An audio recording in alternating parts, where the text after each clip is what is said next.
이제 이게 이제 가능한 이유는 그거죠. 말하자면 어차피 정치인은 표를 먹고 사는 유인원입니다. 팬다는 대나무를 먹고 호랑이는 고기를 먹고 살지요. 예. 정치인은 표를 먹고 삽니다. 그러니까 삼축주의 브레인들은 표가 될 수 있도록 정치인에게 표가 되도록 상황을 만드는 거예요. 그리고 대의가 되도록. 그러니까 양쪽 정당이 다 굴복할 수밖에 없는 거예요. 일단 대의가 있는 경우에 현지에 개입한다. 자유, 공화, 주권, 가치를 공유하는 동맹, 국제 규칙에 기반한 국제 질서, 이거 다 대의잖아요. 대의가 있는 경우에만 개입한다. 그 다음에 현지에서 현지인들이 피 터지게 싸우겠다고 나서는 경우에만 개입한다. 그 다음에 미군을 보내지 않는다. 돈은 죄송합니다. 미국 시민 되시는 분들은 좀 참아주십시오. 돈은 쥐꼬리만큼 쓴다. 이때 쥐꼬리라는 건 물론 굉장히 큰 돈이죠. 우리로 치면은 말하자면은 몇십조, 뭐 100조 이렇게 되는데 그걸 왜 쥐꼬리라 그러냐. 백모가 간땡이가 보서가 아니라 이 사진에 보는 전 이라크전, 아프간전에 비하면 쥐꼬리라는 거예요. 저때 1년에 한 2천억, 그러니까 2천억 달러, 3천억 달러 썼으니까 우리로 치면 한 250조, 한 360조 이렇게 썼었어요, 저때.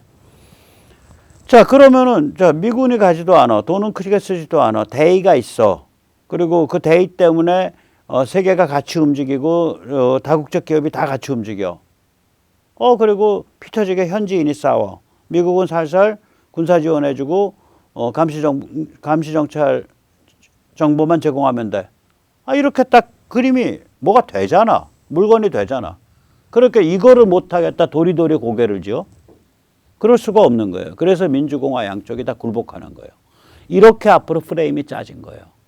그래서 이 삼축주의는 민주공화 양쪽의 커먼 플랫폼이 될 거예요. 공통 플랫폼이.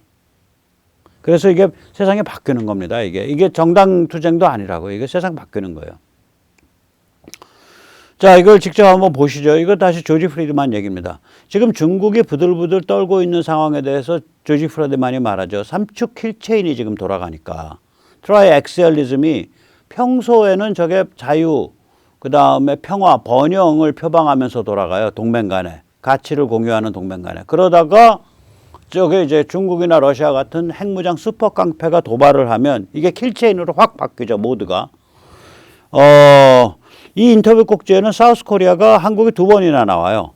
한번 보세요. 예. Well, China looks at the cauldron that Russia is swimming in financially, and it suddenly hits it that it's been playing with fire. It's backing off. Russia is a third world power, or third world country. Its GDP ranks somewhat below South Korea's.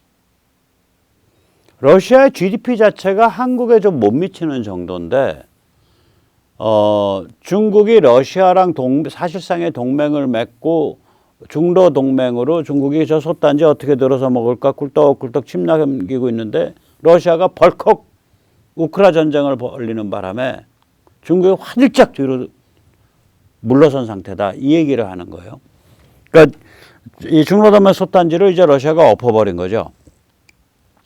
또 이제 한국이 나와요. 예. 그러면서 이제 한국은 여기서 굉장히 중요해요. 한국이 어느 급이냐를 슬쩍 얘기를 하는데 South Korea, 그러니까 Koreans, Japanese, Germans, and Americans 해서 이 한국, 일본, 독일, 미국이 이 첨단 상품 시장에서 경쟁하는 그 최상급 리그에 속해 있다. 중국이 거기 못 들어온다 그 소리예요. 한번 들어보세요. China's boom began exactly 40 years ago and has had a remarkable growth, not greater than the United States or Japan, just the normal growth you get. And it moved from low-cost products to high-tech products. In a low-cost market, it could dominate, playing with the South Koreans, the Japanese, the Germans, and the Americans. I mean, you're in a different league. 예. 쉽게 얘기하자면은 이제 중국이 고부가치 상품으로 이행하지 못한다라고 단언을 하는 거예요. 그러면서 이제 이 고부가 가치 상품군을 만드는 세계 최강의 그런 경쟁자들은 4개 꼽는 거예요. 한국, 일본, 독일, 미국. 참 그러니까 이게 참 엄청나진 거죠. 예, 우리가 그런 데랑 같이 노는 그런 리그에 속했다는 거예요. 이제 이 할아버지 말로는 예, 대단한 할배입니다. 뿌듯하시죠? 예, 국뽕 한잔 하십시오. 자, 그러면서 이제 무슨 말을 하냐면은 중국이 지금 이 그 삼축 킬체인에 의해서 러시아가 거덜나는 거를 보고 지금 바짝 졸은 상태다 이거예요. 그래가지고 그 미국한테 직접 말도 못하고 캐나다 통해서 말하려고 쭈빗쭈빗거리고 있다 이거예요. 그러다 사고 난 거 아니에요. 그러다가 캐나다 그 트루도가 시진핑 만났는데 이런 소리 하더라고 다 까발려 갖고 11월 15일인가 16일인가 지난해 그 어디요 그 저기 G20 회의에서 옆구리에서 시진핑이 열어보는 데서 야 이 사람아 당신은 나랑 사적이 아니라 직접 대면하고 한 얘기를 밖에다 그렇게 다 까발리면 되냐고 그때 싸움 붙었던 게 이 건이죠. 그 전 과정을 지금 설명하는 겁니다. 한번 보십시오. The Chinese reached out to the Canadians today with a suggestion that Canada and China should cooperate greatly. And it's very important that we understand on Taiwan all the things they want to hear. They're not going to come to the Americans to say that. They'll come to the Canadians. Interesting. So they reached out. Well, they made it the worst bet in human history. They bet that they could have an alliance with Russia that would counterbalance the United States. Yes. They misread Russia. They didn't know, I think, that Putin was going to go into this war. And now they're sitting there and they've just had a lesson in what American sanctions look like. 이게 이제 역사상 가장 최악의 실패가 되는 패에 중국이 올인했다. 이게 그 패는 뭐냐? 이제 우크라이나 전쟁 전 상황 얘기하는 겁니다. 러시아와 손을 잡고 미국의 군사 지정학적으로 대항해서 미국을 꺾을 수 있다라는 시나리오에 올인했다는 거예요. 그랬다가 지금 그 삼축 킬체인 돌아가면서 러시아 작살내는 거 보고 쫄아가지고 미국한테 말도 직접 못한다. 예, 중국이 쫄았다는 그러한 얘기 관점에서 이제 누구랑 같은 거냐면 제 백모 입장이 피터 자이안, 그 다음에 지금 보신 조지 프리드만, 그 다음에 미국의 아주 저명한 역사학자 있습니다. 스티븐 커킨. 이런 사람들이 전부 이제 중국이 쫄았다. 우크라이나 전쟁에서 제일 심리적 충격을 많이 받은 건 중국이다. 이런 얘기들을 하는 사람들이에요. 이 넷 모두 이제 이 우크라이나 전쟁에서 드러난 삼축 킬체인의 중국을 겁질리게 만들었다는 이야기를 하는 거죠. 물론 삼축 킬체인이라는 얘기는 백모가 쓰는 얘기지만 백모가 감히 이런 세 사람과 같은 동급으로 많이 컸네요. 네, 어떤 사람은 60이 넘어서도 계속 크는 모양입니다. 예, 다행이죠. 그 다음에 이제 이 프리만은 무슨 얘기를 하냐면 중국의 구조적 한계와 모순에 대해서 이제 얘기를 합니다. 한번 직접 한번 일단 들어보신 다음에 말씀 올리겠습니다. China is in the middle of a massive economic crisis. Its great growth spurt, the situation is very much like this. Capitalism always had a extremely low-priced, low-wage exporter. In the early 20th century, it was the United States. One half of all manufactured goods were manufactured in the United States. It culminates in the Great Depression, 40 years after it starts. Right. Japan does the same thing in 1950. It's the low-cost producer. Made in Japan was, when I was a kid, a joke. And they wind up in a financial crisis and an export crisis. Okay. And it takes what's called the lost generation, which I don't understand why it was lost, but all right. They restructure themselves and they're now this. China's boom began exactly 40 years ago and has had a remarkable growth, not greater than the United States or Japan, just the normal growth you get. And it moved from low-cost products to high-tech products. In a low-cost market, it could dominate. Playing with the South Koreans, the Japanese, the Germans, and the Americans, I mean, you're in a different league. Yes. And they were doing the same model that they did for low cost cuts. The major thing was it was cheaper to buy Chinese technology. Sure. Okay, they had nothing else. Well, you've got investment going, and the rate of return on investment is not coming in at the level you want. So now what you see in the biggest sector of their economy, real estate, that the biggest company of all is defaulting, and so are a whole bunch of other companies. The net effect of these defaults are so huge, they're going to go through the entire economy. We had it, the Japanese had it, standard behavior. But I'd written that China was heading toward this because it was simultaneously lowballing exports. 예, 이게 좀 말이 좀 흐려질 때도 있고, 이 인터뷰라 그래요. 강연이 아니라. 그 다음에, 말이 굉장히 생생하게 비약을 하는 데가 많아가지고, 제가 어림으로 해서 의역을 한 부분들이 많습니다. 이 마지막 부분 같은 경우도, 그러니까 비등점이 낮은 경제다, 수출 경제다라는 얘기는 있어요. 그러니까 low boiling export economy라는 말은 있는데, 그게 이제 그 앞뒤로 문맥에서 맞춰서 제가 좀 살을 붙인 겁니다. 다시 말하자면 중국이 이제 그 경제 구조가 고도화돼야 되고 또 그다음에 이제 첨단 상품 영역으로 나가야 되는데 중국의 체질이 그걸 지금 뒷받침할 수 있는 체질이 아니다. 그게 그런 종류의 그 체질의 개선 혹은 구조 조정을 한다는 게 보통 어려운 일이 아니다. 그런 얘기를 하고 있는 거죠. 그리고 이제 마지막으로 이제 군사 지정학적인 문제를 아주 정확하게 짚고 있어요. 뭐냐면 자기 죽을 꾀를 냈다 이거예요. 미국이 중국의 최대의 고객인데 미국을 군사 지정학적 적으로 삼았다는 거죠. 미국은 뭐 졸로 본 거죠. 적은 적이고 넌 여전히 나한테 물건 사주고 여전히 나한테 특혜해줘야 되고 너의 월스트리트에선 여전히 돈 걷어서 나한테 보내줘야 되고 넌 여전히 나한테 호구 잡혀야 돼. 뭐 중국 태도는 그런 거죠. 그러다 이번에 당하는 거죠. 게다가 이제 하이테크 산업에 대한 투자도 아까 잠깐 말씀드렸듯이 완전히 다 실패했다는 거예요. 그런데 하이테크로 가면 이게 투자 규모가 높기 때문에 투자 수익이 나오지 않으면 투자가 합리적으로 이루어지지 않으면 감당이 안 된다는 거예요. 한번 직접 보세요. And depending on its potentially worst enemy, the United States, to be its largest customer, and also trying to enter the high-tech market based on the low price model. That's hard to do in high tech because high tech's expensive and you've got to have that return on capital and I get it. So right now, the Chinese are staggering economically.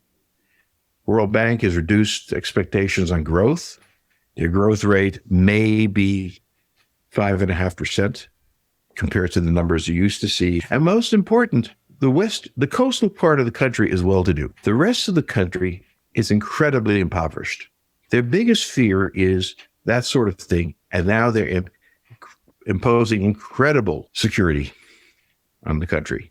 Incredible arrests going on that we don't understand and stuff like that. So,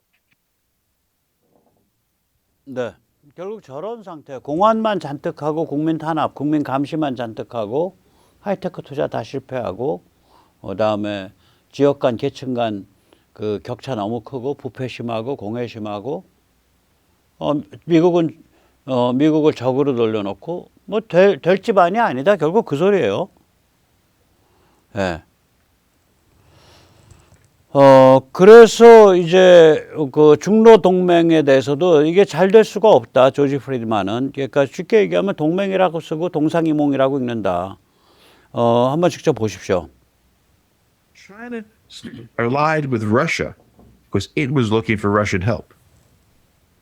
It was not expecting to have to help Russia. Russia allied with them because they were expecting Chinese help.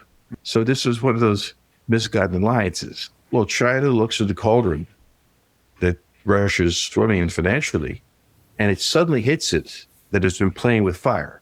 It's backing off, which is why that meeting in Canada was so important. The Chinese approached the Canadians, who've had their problems with the Chinese, but with a kind of olive branch. We're not looking for trouble. We're not implicit as we're not going to back the Russians. But you, the Canadians and us should have the kind of friendship we used to have. The Canadians immediately understood who they were talking to, and it wasn't Canadians. they were talking to the Americans. Because if you're the Russian, you're China, and you look at what the U.S. has done to Russia. 네, 이것도 뒤에 이제 말이 많이 흐려졌는데 앞에서 보면 결국 그 소리예요. 제 용어로 백모 용어로 삼축 킬체인에 의해서 러시아가 거덜나는 거 보면서 중국이 지금 갈팡질팡하고 있다는 거예요.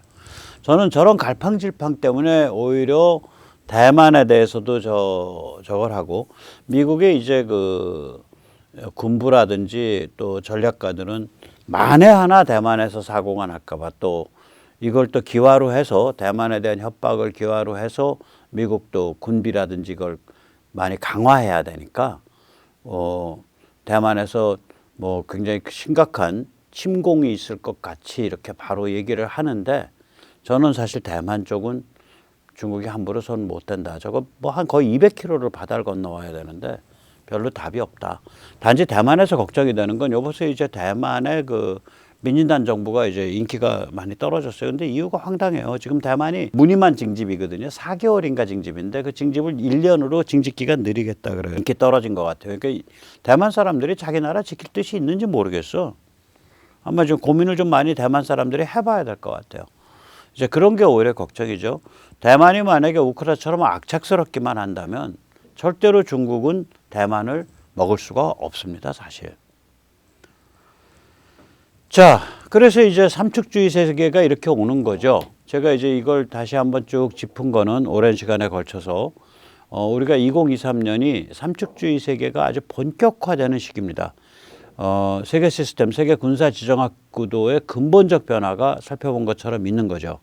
그래서 2022년 우크라 전쟁이 시작점이었고 올해 이 변화의 흐름이 보다 뚜렷해지겠죠. 왜냐면 우크라 전쟁이 이제 겨울에 아직 겨울이 한 2, 3개월 더 남았죠. 예, 겨울에 저는 우크라 전쟁이 상당히 그 어떤 그 변곡점을 지날 거라고 봅니다. 이제 두고 보십시오. 땅 얼었고 지금 그저께 제가 전황에 슬쩍 보니까 그 스바토베 그러니까 저기 돈바스 쪽 그 크렘리나 뭐 이런 데서 많이 밀고 들어간 것 같아요. 그래서 그러니까 제일 위에 북부, 그 다음에 동부, 그 다음에 그 자포리지아의 남동부 이 세 군데서 계속 밀고 들어갈 겁니다. 저거. 그래서 이게 우크라 전쟁에서 이제 2022년 우크라 전쟁이 이 삼축주의가 이게 드러나게 된 어떤 계기고요. 올해 이 변화의 흐름이 보다 근본적으로 아마 나오겠죠. 이 삼축주의 게임에서는 한국이 엄청나게 중요한 역할을 하죠. 이 삼축주의 세계는 한국의 세상입니다. 이게 굉장히 중요한 얘기인데요. 예를 들어서 오바마, 뭐 힐러리, 뭐 트럼프, 뭐 그다음에 네오콘 이런 데서는 한국은 힘을 못 써요. 왜냐면 이게 다 특징이 있어요. 트럼프 하나만 좀 달랐는데 트럼프도 의도와 상관없이 결과적으로는 중국을 더 강하게 만들어줬어요. 왜냐하면 경기가 과열하니까 중국 상품에 대한 수요가 늘었거든요. 트럼프 때. 중국이 더 유리해졌죠. 그때. 그래서 이런 쪽들 보면 결국에 가서는 이게 본질이 러시아 사랑, 중국 사랑이거든요. 특히 이제 미국 쪽은 중국 사랑이고, 독일은 러시아도 사랑하고 중국도 사랑해요. 독일은 뭐 사랑이 많은 모양이에요. 예, 사랑이 많은 모양이에요. 그래서 이러한 이런 변화 속에서는 한국은 길을 못 펴요. 한국인의 본질적인 아이덴티티는 6.25란 말이죠. 이 공산전체주의 혹은 그걸 물려받은 공산전체주의 찌끄레기들에 대한 전투적인 그런 도덕적 판단, 거기에 대한 저항 이런 것이 한국인의 본질적 역사적 뿌리인데 이거 자체가 무의미하게 된 세상이거든요. 그냥 적당하게 미중 미로를 틈타가지고 중국이랑 잘 교역해서 경제가 좀 고도화되는 것, 그 정도까지가 한국인이 그 시대에 할 수 있었던 그런 시대에 할 수 있었던 최상의 그 선택이었겠죠. 그러나 지금 삼축주의 세계는 완전히 다르죠. 경제는 경제대로 또 무기 수출은 무기 수출대로 한류는 한류대로 또 이런 것들이 다 우리가 좀 활개를 펼 수 있는 한국이 대한민국의 성립과 대한민국의 건국과 우리 선배 세대 6.25나 반공투쟁의 의미가 다시 살아나는 그런 세상이란 말이죠.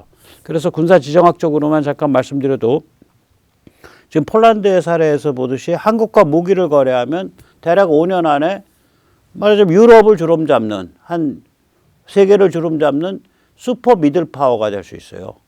좀 그렇게 되잖아요. 한국이 이거 풀세트로 다 제공하는데. 그래서 자 이렇게 시대가 완전히 바뀌었단 말이죠. 그래서 이제 오늘의 결론에 이제 들어갑니다. 그럼 이렇게 시대가 바뀌어가는 과정에서 이제 대통령 리더십이 굉장히 중요하거든요. 그래서 이왕 뭐 윤석열 대통령 리더십 얘기하는 김에 말하자면은 전두환 대통령까지 한번 뒤로 쫙 훑어서 들어가면서 대통령 리더십을 한번 덮어보겠습니다.